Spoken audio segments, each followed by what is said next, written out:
La compassion. Vous savez, frère, au ciel, beaucoup de gens, nous entrerons peut-être tous au ciel, mais d'autres personnes auront moins de récompenses. La manière dont on manifeste la compassion envers les autres, la manière dont on exerce son don envers les autres, toutes ces choses-là seront comptées dans le tribunal du Christ. Parce que nous, les chrétiens, nous ne serons pas jugés au tribunal du Christ. Nous irons là-bas pour être récompensés. On ne va pas nous juger. Parce que nous sommes sauvés, nous sommes passés de la mort à la vie. Là-bas, on va nous donner la récompense. Mais la récompense va dépendre de la manière dont nous avons vécu sur la terre. D'autres personnes vont perdre leur récompense juste parce que tu avais vu un pauvre et tu n'as pas voulu aider. Juste parce que tu avais vu quelqu'un qui vivait avec handicap, tu n'as pas aidé. Juste à cause de cela, Dieu au ciel regardera, tu n'as pas manifesté de l'amour et ça va diminuer ta récompense. C'est important ce que je suis en train de vous dire, mes chers frères et sœurs. Mes sentiments de foi sont les sentiments divins. Quand j'ai compassion envers une personne, probablement Dieu a compassion de cette personne-là et je le ressens dans mon cœur. Quand je regarde quelqu'un, je pleure. Il est possible que dans le monde spirituel, un malheur va lui arriver. C'est pour cela Dieu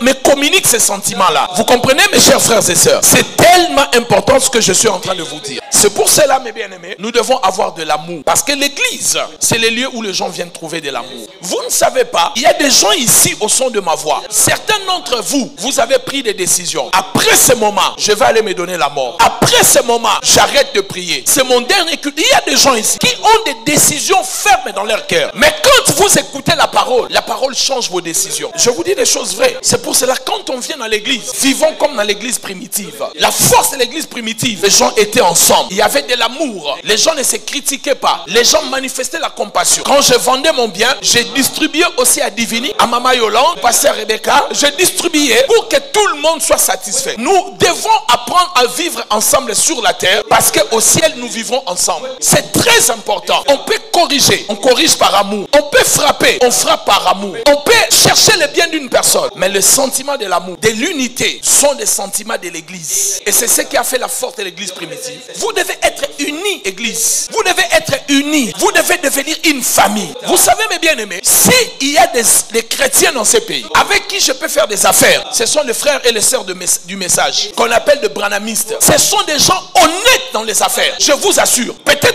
on n'est pas d'accord du message ou quoi, mais ce sont des gens honnêtes dans le business. Et regardez comment ils font. Ils se mettent ensemble. Ça veut dire qu'ils sont à 10. Donc, les 9 vont mettre l'argent. Une personne va partir à Dubaï. Il achète la marchandise pour les autres. Sans dégrainer. Sans ajouter. Vous savez c'est quoi dégrainer? Dégrainer, ça, sans qu'il ajoute. Donc, il sait que si la Jeep est $2, il ne va pas te dire, ouais, Mata qui place son token, qui va chez moi 3,5. Ça, c'est les chrétiens de réveil. Il faut bêter quand moi, mon panga mouké. Quelqu'un me dit, amen, bien. Mais ces gens-là sont très honnêtes. Amen. Je vous dis des choses vraies. J'ai un homme, il a fait des affaires avec moi. Mon fils le sait, ma femme le sait. Cet homme, il me devait, il y a quoi? Peut-être 10 ans, 8 ans, 10 ans. Il n'avait pas d'argent. Mais il m'a dit, je vais te payer cet argent. Lui-même, il n'a pas payé. C'est un frère du message qui a pris l'engagement. Il m'a dit, pasteur, réduis cette dette. Moi, je m'engage pour payer pour mon frère. Il a payé. Vous connaissez les gens, les réveils qui vont le faire. Déjà, toi, Michel, en a pas poison. On s'empoisonne. Tu crois que vraiment on va le faire? Regardez où est l'église. Maintenant, on prend des chaises. Le pasteur vient prêcher chez nous. Il vient avec sa chaise, avec son micro. Parce qu'il n'est pas sûr. Vous voyez le gars, depuis il est là, il n'est même pas sa Bible. Il a toujours sa Bible comme ça. Parce qu'il n'est même pas sûr de votre chair. C'est ça le problème de l'église aujourd'hui. Il n'y a plus d'amour. On n'a plus de compassion. On a perdu ces choses. Et ça affaiblit l'église. Corps du Christ, ça affaiblit aussi l'église locale. J'ai fait récemment avec l'affaire avec un de mes jeunes frères. Un bon garçon. Il est aussi du message. Il m'a payé tout mon argent. Donc vous voyez, ce sont des gens très honnêtes. Mais il y a un réveil. Ce n'est même pas les fidèles. Ce sont les dirigeants. Lui-même, c'est lui qui va te dribbler. Si déjà les dirigeants, c'était un dribbleur. Bon, ah, Kolos,